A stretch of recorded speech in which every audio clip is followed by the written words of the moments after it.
When you grow up, you tend to get told that the world is the way it is. Your life is just to live your life inside the world, try not to bash into the walls too much. That's a very limited life. It's time to stay focused. It's time to decide. So you want to be normal. So you just want to be like everybody else that roams the world, not knowing the power that's in them. Being fine with being mediocre. You see this guy here staring back at you? Yeah? That's your toughest opponent. I hope this video makes you uncomfortable. He said, never mind, next year will be different. I said, you know something, next year's going to be exactly the same as it is this year, because you never change you. He said, Jim, I've only known you a short time. But he said, it's already my honest opinion that for things to change for you, you've got to change. I'm tired today, I'm lazy, I don't want to do it, it's too hard, no one else is doing it, it's a weekend, it's too late, these are already off hours, oh, exactly what I want isn't happening right now. Like, okay, great, you know who that's great for?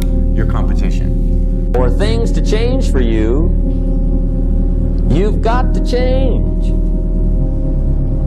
Otherwise, it isn't going to change. Because yeah, nothing changes and nothing changes, man. So when it comes to changing your identity and who it is you are, you can actually change who you are right now. The thing is, though, is that you have to back it up with those actions. I used to say, I sure hope things will change. Right? That seemed to be my only hope. If it isn't going to change, I'm in serious trouble. And then I discovered it isn't going to change, so I'm in serious trouble. If you keep doing what you've been doing, you're going to keep getting what you've been getting. Reach down inside of you. Nobody is going to do that for you. You are never going to have any of the things you want if you do not get them yourself. Nobody cares about you enough to do it for you. This is absolutely true. It isn't going to change. The tide comes in and then what? It goes out. For 6,500 years that we know of, recorded history, and probably long before that. So it is not going to change. It gets light and then what? It turns dark.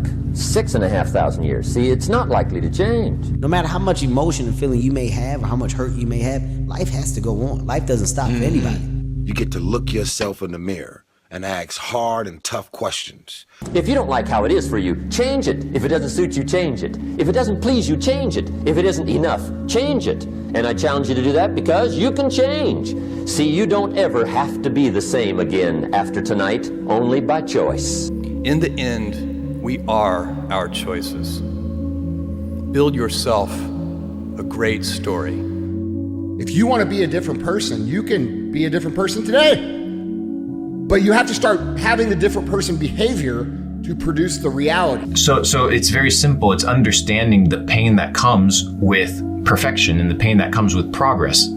If I want to go to the gym, I'm going to feel weak before I get strong. If I go to business class, I'm going to feel stupid before I'm smart.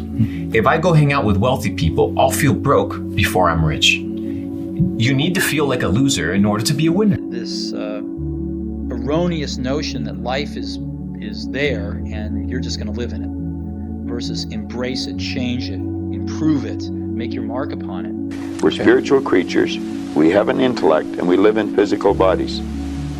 Okay. But because we lack awareness or understanding of who we are, we're totally locked into a physical world, and we let things outside of us control us. 95% of the population are reacting to life. They're not really living at all. I think that the more you flex whatever that muscle is of like independent thinking, the more it becomes the default way that you think, and then everyone else's actions just start looking more and more insane to you.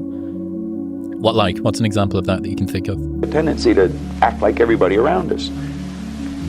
And if you think about this, it doesn't make a lot of sense, because if you study statistics, 95% of the people live their entire life and never live the way they want to live.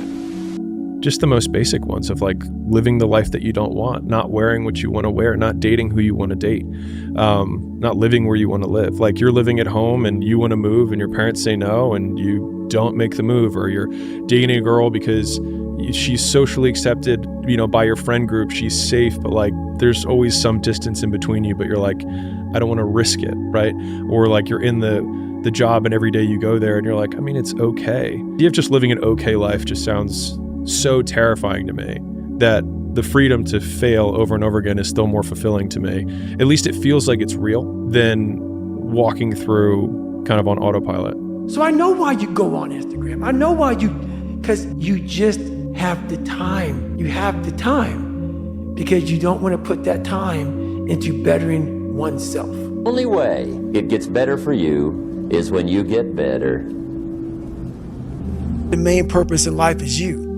So if you wake up in the morning and you don't want to do something, you don't care enough about yourself. And that's what you need to really research is, man, why am I not doing this for myself? Because that is the number one purpose in life, is to better oneself. Start with the little disciplines, get excited over the little disciplines, and get right on those, because those will lead to the big ones. You can't handle the big challenges in life unless you take on the little ones. Is make it so easy to win that it becomes difficult to lose. If you're struggling with your diet, why the fuck would you have cake in your house? You're setting yourself up for loss. If you have debt, why do you have a credit card? Make a list of all the things you can do. Get right on those. Discipline yourself for those, both for the results and for the muscle and for the practice. So that when life hands you some big challenges, you'll be ready, you'll have the muscle. Make it so easy to win that it becomes impossible to lose. Just make it easy for yourself. What would have had to have happened in a week for you to look back on that week with pride? Maybe stop breaking promises to yourself. When you say, I'm going to wake up tomorrow at 7 a.m., and when the option comes to hit the snooze button, don't do it. There's one win that you've got for the day. That's action. And the beauty about the wins is that it gives you the confidence that the small L's take away. Yep, totally. And you start cycling that, and you go to an upward spiral. People talk about the downward spiral, they never talk about the upward spiral. The upward spiral is just positive momentum and positive momentum reinforcement. The only shortcut to life is to never miss a day. One, because of compounding interest, and two, because sometimes you get lucky. And you'll never miss a lucky day if you try every day. If you don't try every day, you might miss your lucky day.